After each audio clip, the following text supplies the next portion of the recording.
Reading from Matthew chapter 28, 16 to 20. Then the 11 disciples went to Galilee, to the mountain where Jesus had told them to go. When they saw him, they worshipped him, but some doubted. Then Jesus came to them and said, "All authority in heaven and on earth has been given to me.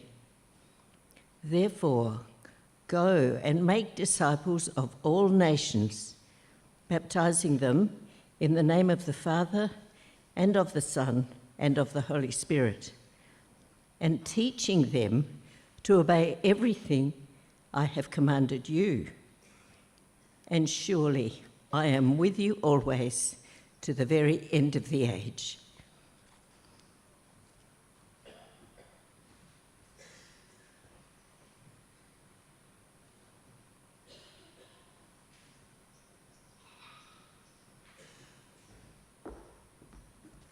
Wow, I'm up early today. Maybe that's good. Maybe you're thinking, ooh, he's got more time if he's up early. My name's Craig Broman. Thanks so much for having me here. I love the trip down today. It's a beautiful time of the year to be travelling from Adelaide down to such a beautiful part of the world. What we're looking at today is the end of Matthew's Gospel, and that's quite a good thing given that you're going to be moving into the book of Acts next week, looking at how the church develops after they take on the commission of Matthew 28. Now, I have two shameless advertisements to give you just before we start. So the first is I bought some things that I've got more information about workplace mission, and they're on a table outside when you go. So a more general thing about what Engage Work Faith is set up to do and how it tries to help people in their work. And a second thing about how to partner with us. So I've had a number of people who have said to me, who have hit retirement, "Where was this ministry when I was in the workplace?" And I think you may feel the same if you're retired, think, "Oh goodness, this is a good thing, but it's a bit too late for me." Think about partnering with us because it's trying to help the next generation who are coming out of school and hitting the workforce to be very agile missionaries and to be able to hold their ground in often what is a hostile setting, and increasingly a hostile setting. The other thing is the engaging with ease that I'm going to be doing with you, for those of you who can come after the service today. I promise you it's 1 hour. So I'm used to people only having a short break on their lunch and things like that at work, so I know that, I can't hold you longer than that hour. The other thing is it's not a magic bullet, what we're going to be doing this between 12 and 1. What we're going to be doing is not giving you another technique to go and try on people. We're going to be thinking about the whole philosophy of how you can do evangelism naturally using the way God's wired you and put you together and thinking about your relationships and your connections. So just breathe a sigh of relief that I'm not going to be asking you to go off and implement something that may feel really clunky for you. The idea is we're going to try and do things in a natural way and think about how that can be sustained over a long period of time. Okay, 2 shameless advertisements over. Earlier this year, I went on holidays and I went to the Victorian Alps. So you can see them there. There was a walking trail in the valley that we were in, and my wife and I were on this walking trail, and we got to a sign and it said Mount Feathertop, 12 kilometres, 1,900 metres, and then it said, there was a sign there and it said, "Only for experienced alpine walkers. Area subject to sudden weather changes, whiteout, snow, gale force winds, freezing temperatures." So my wife and I are standing there, we're looking at the sign. My thought bubble in my head is, wow, we could do this. And my wife knows this and just turned to me and said, we are not going up that mountain today. In the end, we got up to Mount Hotham in the car, and it was a whiteout, and it was raining, and it was freezing temperatures, so just as well. But what is it with this fascination that we have with mountains? I'm going to check your understanding of mountains, and particularly the kids who are here today, as an added incentive. If you can guess what the mountain is, we've got a Kit Kat for you, okay? So, I don't know whether you're a kid. How about we make this 12 and under, all right? Oh, 12 and under's coming in now. Good. Okay. So the idea is put up your hand. Now, who's going to spot? Can you spot the person who puts up their hand first? That would be great. All right. So you see the mountain. You've got to guess which mountain it is. Here we go. What did you think? Yeah. Who was it? Yeah, the girl in the group. Yeah, sorry. Oh, terrific. Give that person a Kit Kat. Oh, okay. Next mountain.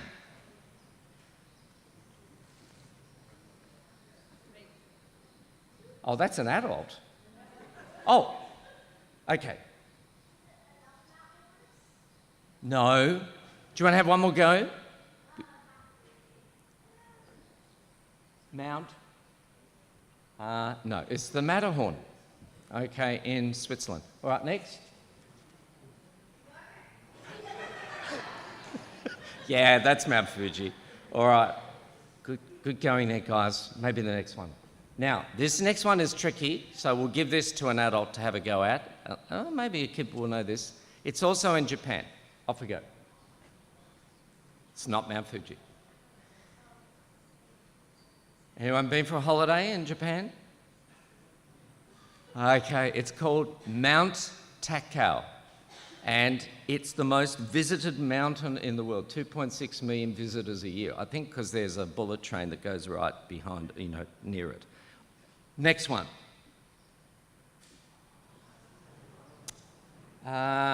What did you think? Who did you think got? Yep.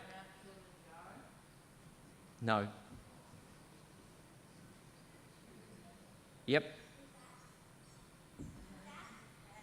No. Do you think you know this? You got this? Yep. Oh, my goodness. Okay. Maybe you can share the next one with someone. All right.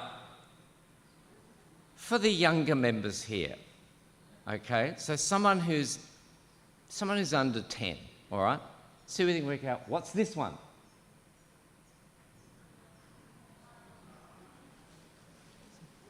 Yeah? Mount Lofty, yes. Okay, all right, I think we just ran out of Kit Kats. Okay, a cursory glance of world history will tell you that we do have this fascination with mountains. They're the great intersection points between heaven and earth. So if you think in the Bible about the giving of the law, that occurs at Mount Sinai, outside of Egypt. If you go to the Greeks, Mount Olympus, that's the home of the Greek gods. And if you go to the Middle East, which is quite distressing at the moment, Mount Zion is the location where they built the Jerusalem temple. So here's a question when we get to Matthew 28. Why is it that Jesus calls his disciples to a mountain that's 120 kilometres away from where his death and his resurrection and most of his ministry have happened? So we think it's this mountain, Mount Arbel, but no one's really that sure, but it certainly has a spectacular view. But what's the significance of that location? Well, this is where Jesus started off his ministry in Matthew's Gospel. He selected his team from here. This is where he delivered probably what we know as the Sermon on the Mount. It's where it all began. And Matthew, the Gospel of Matthew, returns to the place where it all started. And Matthew's Gospel wouldn't be complete unless it went back to this original setting. So I hope you can see This is a highly charged place.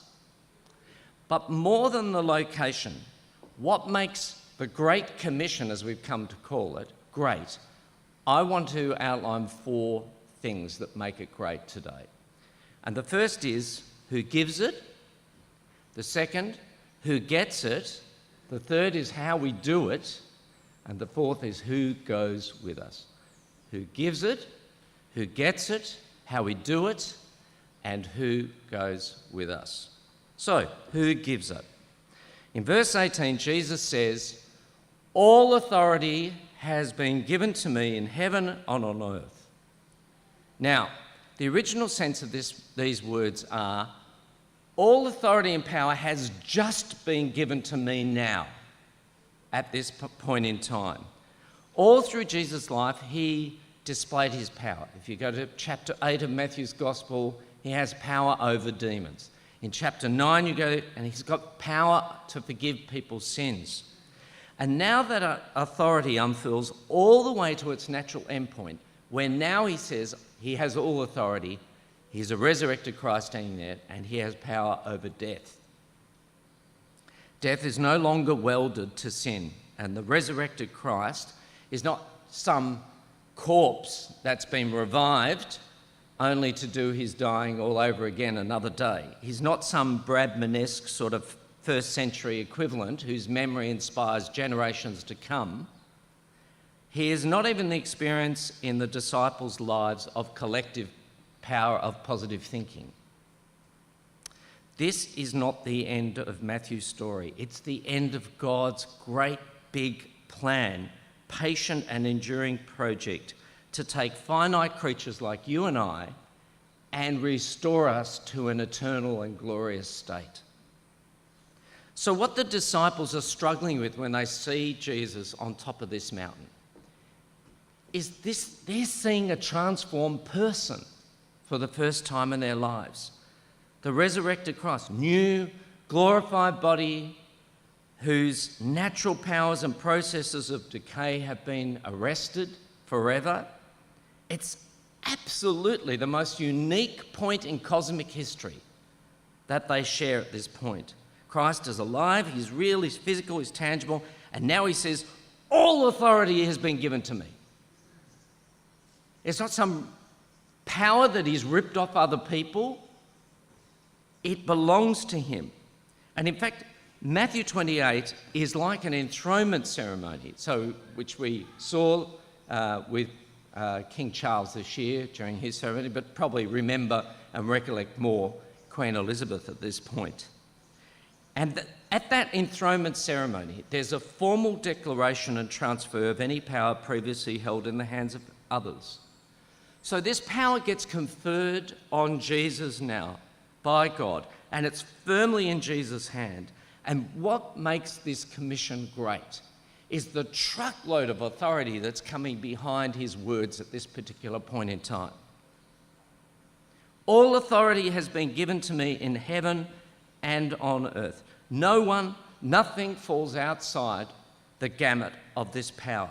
And it echoes Philippians 2, verses 9 to 11, that says, "Therefore God has highly exalted him above every other name, that at the name of Jesus every knee should bow in heaven and on earth, and every tongue can declare that he is Lord."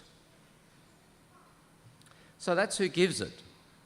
And it's upon that incredible hinge that he goes on and gives his followers their mission. Because he has all authority, he says, you are to go and make disciples of all the nations. And Matthew's referring to Galilee as belonging to the Gentiles throughout his gospel. And in fact, he's only re-quoting Isaiah the prophet, who said, "By the way of the sea, beyond the Jordan, Galilee of the Gentiles, the people who were sitting in darkness saw a great light, and to those who were sitting in the land and the shadow of death, upon them a light has dawned." So up until this commissioning point in Matthew's gospel, the mission was limited to the Jews. You can find that in chapter 10, verse 5 of Matthew. But now, that mission, the The curtains are drawn back, and now it becomes universal in its scope. It's all nations. And it's not the great recommendation. It's not the great suggestion. It's Jesus' final charge in his resurrected state. Go, reach people who don't know me.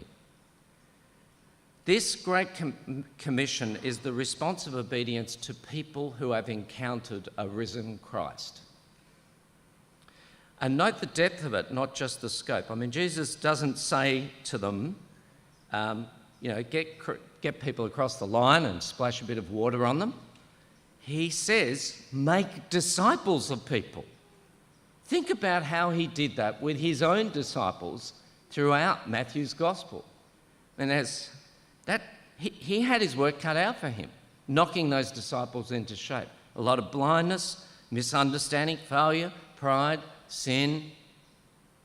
If you're in the business of making disciples of people, you will know that it's the most amazing thing in the world to be part of.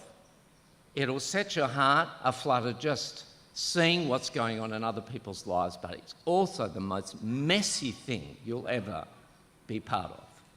Because sin is messy and people take time to be sanctified. But now, Jesus says, the disciples, you followed me, now you've got to become disciplers. They must do what Jesus did with them. And the catalyst for making disciples out of the nations has to be the resurrection here. Nothing else could drive them. What else could have motivated the early church and catapulted it into mission? Because Jesus has all authority, he can now give Christians their marching orders. And in its strictest sense, a missionary is not someone who crosses the sea, but someone who sees the cross. That's a real missionary. Someone who doesn't just cross a sea, but someone who sees the cross. He doesn't say to these disciples, look, I've got a little show going here and it's going quite well, just don't muck it up, keep it going, maintain what I've set up here. He gives them an extraordinary mandate to make disciples of all types of human beings, teaching them to obey everything that he had commanded. Years ago now, I was part of a planning group that organised John Stott to come to Adelaide. And he was doing a tour around Australia. And for those of you who don't know him, he's one of the great commentators of the Bible and evangelists, really, and long been dead now. But John Stott, on that night, I never forget it, he uttered a response to a question about pluralism, which is really, there's so many different gods. How do you answer that question as a Christian? And this was his answer, which I didn't forget. He said, mission is not an impertinent interference in other people's lives. It is the unavoidable deduction from the lordship of Jesus Christ. Mission is not the impertinent interference in other people's lives. Do you feel that pressure sometimes to think that that's what you're doing when you start talking about Jesus? It's not impertinent interference into other people's lives.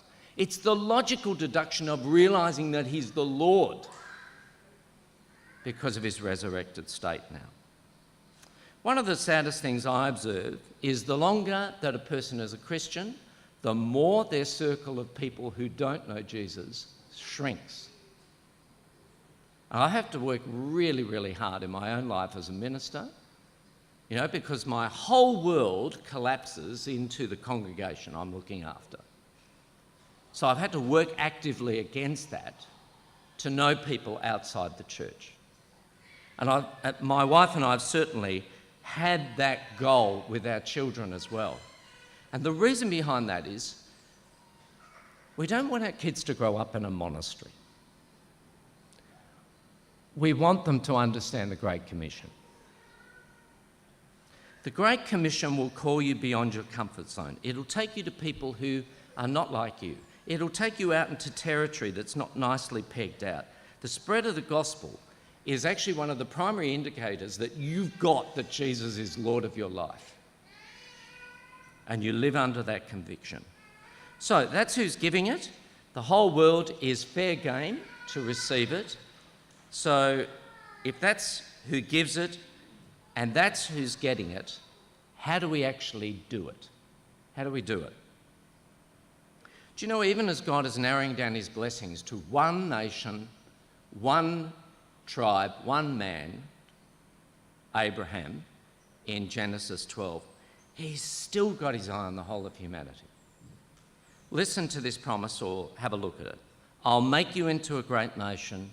I'll bless you. I'll make your name great. You'll be a blessing. I'll bless those who bless you.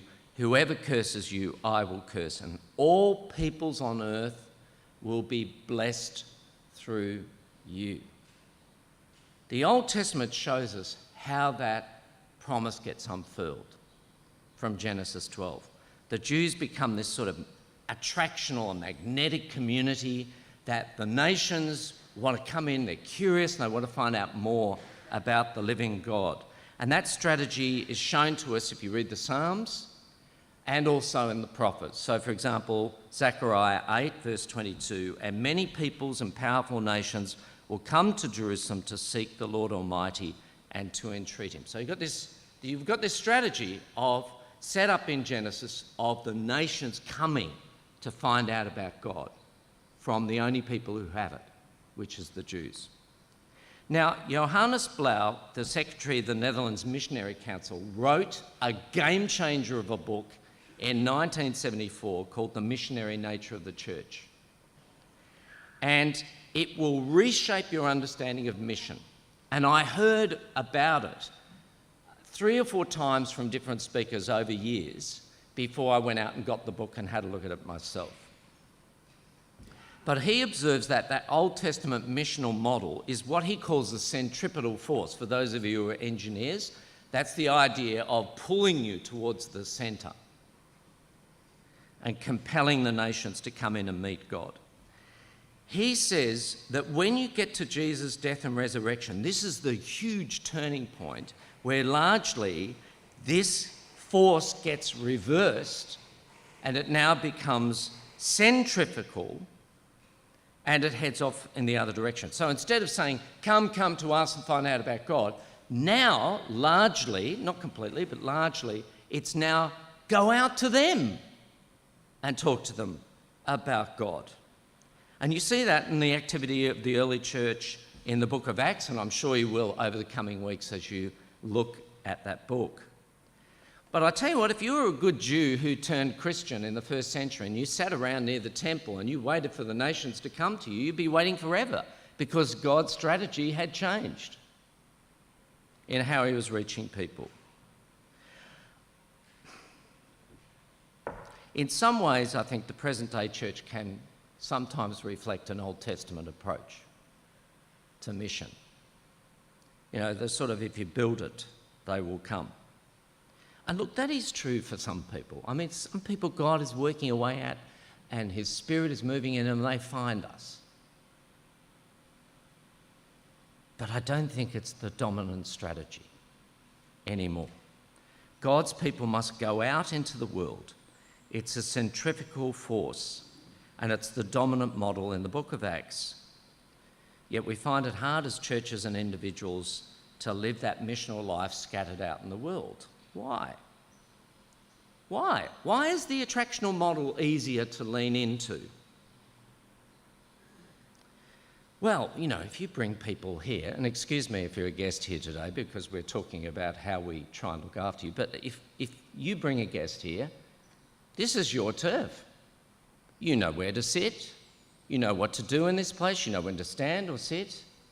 It's comfortable for you.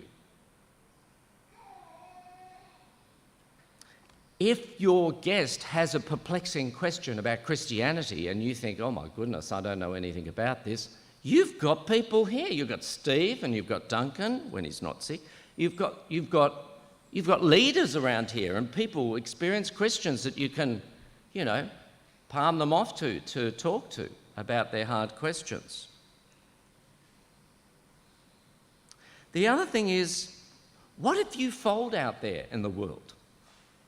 What if you lose your saltiness and you let down the side? I think workplace mission, for example, it's entirely different for me as a minister who'd work with a congregation, because now I'm trying to equip people when they're scattered, when they're out in the hurly-burly of the world. But even for a ministry like that, which has a good strategy that it's using, we can still rely on our public events like we're going to do next Tuesday night to sort of pin all our hopes on them. Now, it's fantastic to do events, but I don't know whether I want to be an event-driven church or ministry at the end of the day. Those things are great, but they work far better when they're part of a wider centrifugal missional strategy that sees most Christians scattered for most of their lives. Why? What does this church look like? Here's a good question for you. What does this church look like when you leave here and go and scatter through the week into all your various places and relationships? If you want to read more on this, there's a layperson called Andrew Scott who wrote a book called Scatter a couple of years back. And he observes that even if you have a very quick glance over the book of Acts, it demonstrates that Christians infected the world with the good news of Jesus like a spreading pandemic.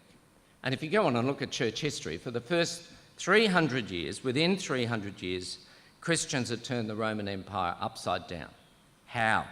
Well, he says, this was not simply done by a bunch of energetic preachers and missionaries holding gospel events. It was done by the witness of people who lived next door to or worked alongside those who did not know Jesus. These people were business owners, labourers, fathers, mothers, storekeepers, merchants, carpenters, bureaucrats, officials, soldiers, landlords, living out their Christian lives in these communities into which God had scattered them. God's people were scattered across every strata of society, from slave to king. Why, when it comes to the great news of Jesus, do so many Christians operate like they're in a self-imposed lockdown? As a kid, I have to tell you, I was not good at ball sports. Well, I'm still not good at ball sports.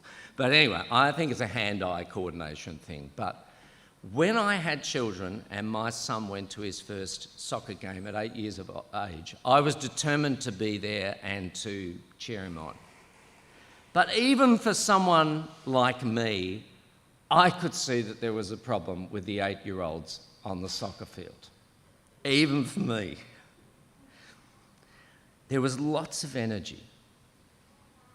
There was lots of activity expended and resources deployed, but at the end of the day, there wasn't a great deal of progress and getting to the goals. And that's because both teams sort of got together. Listen to this, kids, because this would be the absolute game changer for your soccer game. The kids on both sides would all bunch together and they would go around following the ball around like this, like a giant amoeba.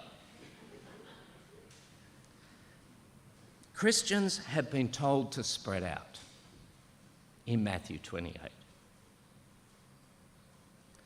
But they often bunch together in a safety in numbers sort of strategy. But, do you need to take up your position? Do you need to take up and own your territory where God's put you and spread the fame of Jesus where he's uniquely placed you? I want you to sit with two uncomfortable questions just for a few moments. I think you owe it to yourself and you certainly owe it to God. And here are the questions. What does being scattered potentially look like for me week after week? In my life. What does it look like for me to be scattered as a Christian? And secondly, what are some immediate things that I could do right now that could help me to spread out rather than always clump together with other Christians? Now, I'm not against Christian fellowship. I'm just saying, when are you out in the world, and can you do a little more here to think about consciously being in the world. In the Great Commission, Jesus reinterprets the creation mandate. Be fruitful and multiply. What he says, in effect, here is scatter. Go and make little reflectors of God's image across the face of the whole earth.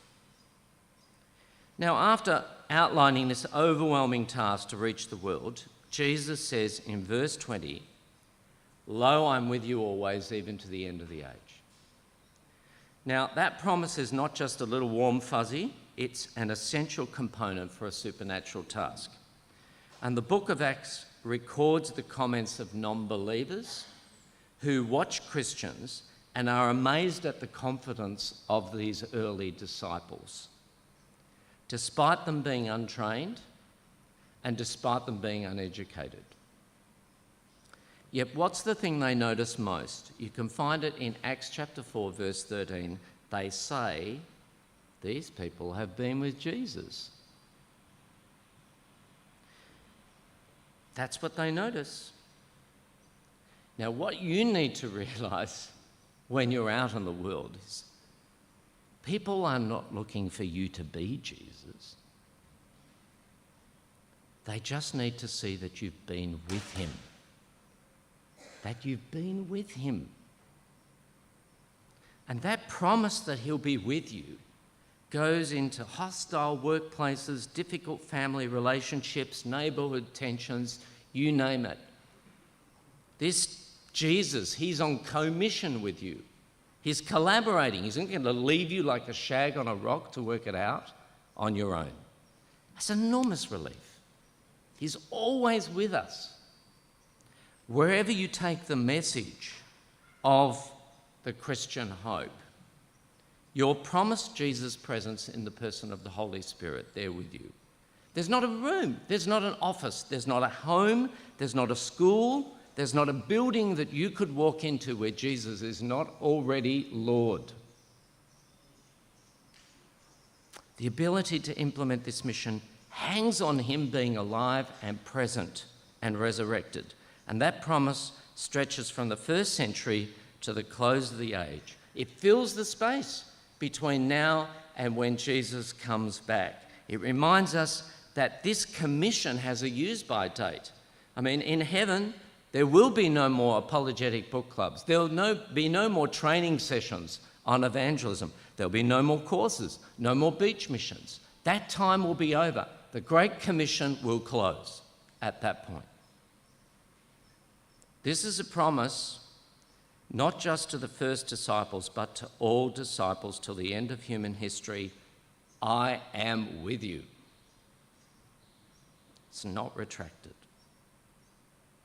So Jesus came to them and he said, "Therefore, go and make disciples of all the nations." Well, did they listen? Did they do it? Absolutely. All the way down through history, Christians have taken this mantle of the Great Commission on their shoulders and taken it seriously. Thank God for Christians who have spread the gospel so that it could eventually reach me and you. I read this commissioning and I can't evade the charge. No, I can't palm this off onto the keen beans, the missionaries, the evangelists. I can't outsource it. This is my commission. This is your commission. Matthew is urging his readers of this gospel to move from being passengers and spectators into players. Think about where you'll be tomorrow. How is going and making disciples of all the nations going to be part of that? Because it's your commission. What makes this commission great is who gives it. All authority has been given to me in heaven and on earth, and it's now placed in the hands of the only one who can reverse the decay of humanity that we look at day after day. Who gets it? Make disciples of all nations, teaching them to obey everything I've commanded you. That's all sorts of people, all types. A task that will take you well beyond your comfort zone. Now, I popped in at Macca's on the way because I didn't have breakfast, and I was sitting there going through this talk, and then a whole crew of guys came in and sat right down next to me, a group of about 12, and were really loud, and I was trying to go through this talk, and I thought, I have to love them, Lord. All types. Who gets it? How do we do it? Mission is largely centrifugal. It's pushing out. What does being scattered look like for me? If you're a worker, oh my goodness, Engage Work Faith wants to help you. I don't care if you're not up in the city. We want to help you in scattered mode. As a church, how can you keep spreading out and reaching people? And finally, who goes with us? He's always with you. He goes into those dark corners of our world where you go, shining the light of the gospel where it's desperately needed. You have a great commission because of who gives it, who's going to get it, how you do it, who goes with you. Do it. Do it. Let's pray.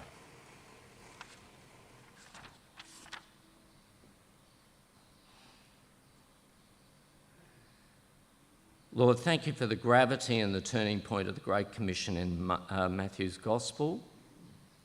Thank you for what makes it great. Help us to rethink what it's like to do mission when we're scattered. And help us to take up the challenge of owning our part of that mission handed down to us. Amen.